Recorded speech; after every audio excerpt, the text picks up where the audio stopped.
Welcome to GCSE Medicine in Britain, or Health and Medicine, or The People's Health, or Health and the People. It doesn't matter. If you're doing AQA, Edexcel, OCR, or any other exam board, I have read, studied, and attempted to summarize all the information from all these exam boards for your GCSE history exams. So you'll know everything you need for your exam, plus a little extra from the others, giving you that added boost when you get to the exam and bringing you closer to seeing that 9 when results come out later in the summer. This is part 1, so we'll focus only on content. But if you're looking for extra tips on revision, tackling past paper questions, and how to approach them, check out the full video on my channel. Let's get started. Although this course starts around the year 1000, the history of medicine stretches back thousands of years. Various cultures worldwide have used a range of treatments, herbs, and rituals to treat the sick, as the Mesopotamians, Chinese, and the Egyptians developed their remedies to deal with several plagues, diseases, and injuries. And war, along with the death and destruction it brought, has been an integral part of human history since the start, increasing the need for the development of medicine and doctors. Yet, the person considered the father of medicine is a Greek man by the name of Hippocrates. Born in 1460 BC, he developed various ideas that are still in use today. For example, the Hippocratic Oath, where doctors promise to do their best to treat their patients and keep information confidential, is still taken by doctors today. He also wrote a book, the Hippocratic Corpus, which is a collection of all his works. Hippocrates developed the theory of the 4 humors, claiming that the human body was made up of 4 substances: blood, phlegm, black bile, and yellow bile. He believed that an imbalance among these 4 humors could cause illness. For example, he used nosebleeds as evidence of an excess of blood, which meant that you were sick. He also developed the idea that patients should be in clinical observation, and he insisted people ate healthily and exercised regularly. Other Greeks also contributed to medicine and made discoveries such as the difference between arteries, nerves, and veins, the various parts of the brain, and the link between the heart and the pulse. Thanks to these Greek doctors and scientists, and the recollection of these works in books, these discoveries and ideas were passed on for future generations to develop. As the Greeks fell and the Roman Empire emerged, a Roman doctor by the name of Claudius Galen, born in 129 AD, expanded on the ideas of Hippocrates and other Greek doctors. He developed the theory of opposites, which examined how people could be treated by balancing out their 4 humors and contrasting them. So, if you had too much phlegm, which is cold and wet, you were giving something spicy, which is hot and dry. This led to some unconventional approaches, such as the use of leeches to remove excess blood from patients in a treatment known as bloodletting. He also made further developments in anatomy by dissecting pigs and monkeys, yet this led to several blunders such as believing that the jaw was 2 bones when it was actually 1, and other simple mistakes. Also, at this time, the Roman army, constantly at war and expanding, developed and improved the idea of army hospitals. The Roman Empire was also a pioneer of public health, emphasizing cleanliness and providing sewers, reservoirs, aqueducts, and bathhouses that contributed to the improved public health of Roman society. There was also a subtle understanding of germs, encouraging people to stay clean and not live near areas like swamps. The idea of miasma, where people believed that foul-smelling air was the cause of disease, probably helped to save numerous lives, as foul smells often correlated with unsanitary conditions that could carry germs. However, they did not fully understand germs, and it was not flawless. For instance, to deal with miasma, some would just use scents to make the air smell good, light up a fire to drive away bad air, or try to attract birds around to keep the air moving, which, of course, didn't kill bacteria. Places like bathhouses became the perfect breeding ground for many diseases, and several pipes used to transport water by the Roman Empire were made out of poisonous lead. Yet, these pre-medieval beliefs and practices developed by the Greeks and expanded by the Romans marked a promising start for medicine and public health. Although some of these ideas were ultimately inaccurate, some measures were rational and not based in superstition. However, some of these inaccurate beliefs, such as the 4 humors, miasma, and astrology, became the standard, which limited further progress. As the Roman Empire collapsed, Europe entered what is now known as the Dark Ages, also referred to as the Early Middle Ages. During this unflattering period of European history, several tribes scrambled to take over the old Roman territories and, therefore, focused on war. With more fighting came an increased ignorance towards science and medicine. Some tribes even burnt several ancient texts, not only delaying but reverting prior advancements. Trade and travel were disrupted, and the training of doctors was abandoned. During the Middle Ages in Europe and England, the Catholic Church became increasingly powerful and tightened its control. This led to supernatural and religious beliefs dominating medicine and public health. If you got sick, the church believed that God had made you ill because of sin or just because God was testing your faith. People were told to pray, fast, attend mass, and even go on pilgrimage to deal with sickness. Other supernatural methods included carrying amulets such as magpie beaks to cure toothache and inflicting self-punishment to alleviate feelings of guilt and seek redemption or forgiveness. The church also held a monopoly on education. Due to literacy rates being high for priests and monks and very low for the rest of the population, most collections of books were held in monasteries, giving the church large amounts of influence over what books were written and read. Superstition and religion had now taken the front stage in medicine. Yet, following the example of Jesus Christ, the church saw the importance of taking care of the sick, but their methods were questionable. During the Middle Ages, numerous monasteries also worked as hospitals, mainly run by nuns and monks who aimed to care for the sick and give them spiritual support, but not cure them, as they believed that sickness, as we mentioned before, was a sign of punishment from God. These monasteries were somewhat effective due to their isolation, clean routines, adequate facilities, many of them near running water, and educated monks who were able to help the sick with ancient techniques.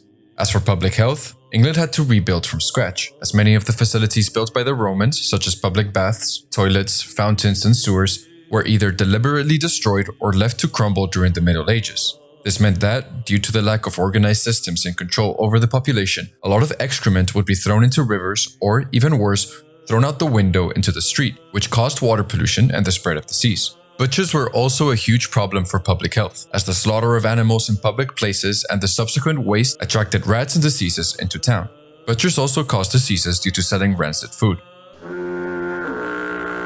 For treatment, the church continued to promote ancient knowledge such as the four humors, herbs, astrology charts, and even urine charts to diagnose and cure illnesses. Despite the strict control of the church and the surge of superstition in medicine, there were still medical professionals. Physicians were medically trained at universities and acted as doctors, being able to diagnose common illnesses and give out treatment. However, these physicians were scarce and therefore expensive. For the lower classes of society, most would be treated at home, or for more extreme circumstances, sent to the barber-surgeon, who, as well as cutting your hair, carried out basic surgery. They pulled out teeth, amputated limbs, and balanced out your four humors with practices such as bloodletting.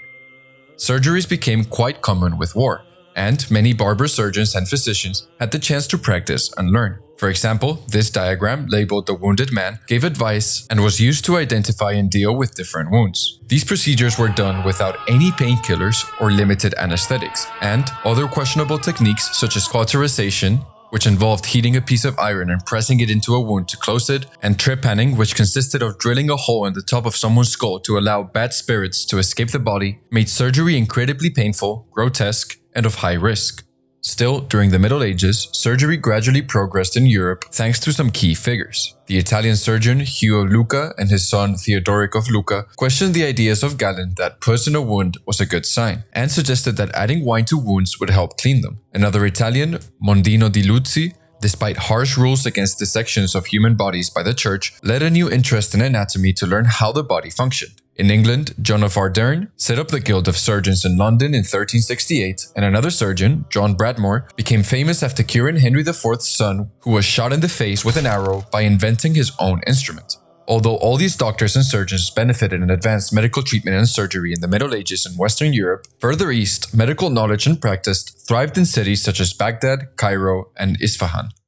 The Islamic Golden Age, dated from the 8th century to the 13th century, was a period of scientific, economic, and cultural flourishing which led to inventions such as algebra, algorithms, the pinhole camera, and several advancements in medicine. Under the Abbasid dynasty rule, Baghdad was created in 1762 and became the capital of the massive empire. Unlike the Catholic Church, which clenched to the aged interpretations of Galen and supernatural superstition, the Abbasid Empire promoted further learning and the discovery of new treatments and medicine. The capital became a hub for scholars within its borders, leading to the establishment of the House of Wisdom, where Muslims, Christians, and Jews all collaborated and worked peacefully with a common cause of translating ancient texts and building a huge library of knowledge. This led to several evidence-based advancements in the medical field, such as further learning of anatomy, including a better understanding of the lungs, the eyes, and the jaw. They also invented new surgical instruments and numerous new procedures. For example, the medical doctor, Avicenna, determined the best location for a hospital by hanging meat in different areas of Baghdad and observing where it took the longest to rot. He would then choose the site where the meat stayed fresh the longest. These evidence-based procedures, information, and inventions were well preserved. For instance, the Muslim surgeon Abul Qasis wrote a 30-volume medical book, Al-Tasrif, in the year 1000 that included treatments, injuries, medical equipment, and surgeries for future generations to learn from. Public health was also advanced in the Abbasid Empire compared to Western Europe. Many major cities in the Islamic Empire included several hospitals, public baths, and piped water. As time progressed, through trade and the bloody crusades that brought Europeans to the Middle East, much of the information produced and saved throughout the Islamic Golden Age reached and spread throughout Europe. For example, Crusaders brought back soap from the Middle East to Europe. These valuable advancements, however, didn't spread through Europe quick enough, as a devastating disease swept through Europe beginning in the 1340s.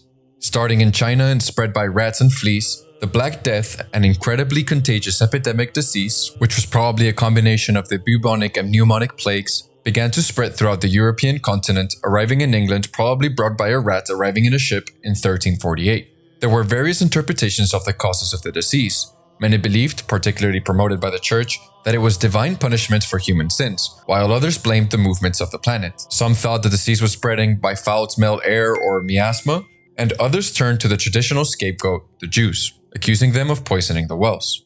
However, the actual reason for the rapid spread of the disease were more pragmatic than superstitious. As mentioned before, public health was poor, with feces and dead animals often thrown into the streets. These and other unhygienic practices, combined with a disregard for laws, created an ideal environment for rats and fleas to thrive and transmit the disease. Many would die a few days or even the morning after these symptoms appeared. Hardly anyone who caught it survived. To fight the disease, many resorted to superstition remedies like prayer, confessing, and self-flagellation. Due to the belief in miasma, people burned candles, oils, and aromas and carried flowers around, and others, in desperation, turned to more extreme measures, such as drinking vinegar, standing next to a fire, bloodletting, and drinking mercury. More effective techniques included avoiding the sick, quarantining, or straight up leaving the country. The government had a limited response. In April 1349, King Edward III ordered the mayor of London to clean the streets and ordered bishops to organize public displays of prayers and confessions, which probably didn't help much. The Black Death was catastrophic for Europe and England. It killed 75 to 200 million people in just a few years, wiping out about 30 to 50% of Europe's population, making it the deadliest pandemic in human history.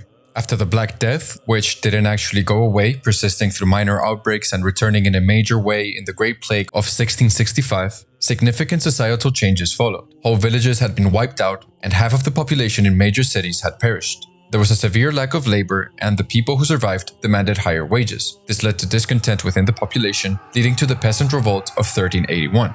Landowners changed their ways of farming, substituting agriculture for sheep farming as it required fewer workers, and all these factors led to major food shortages and social instability. Although the government took some measures, such as introducing fines for actions such as dumping garbage in the streets and rivers or butchers throwing away animal waste, these needed to be more tightly regulated. This meant that most of the problems that caused the pandemic to get out of hand in the first place would persist for centuries to come. This is it for part 1. Make sure to check out all the other parts of the playlist or check out the full video, which includes tips for studying and several past paper questions. Thanks for watching and good luck.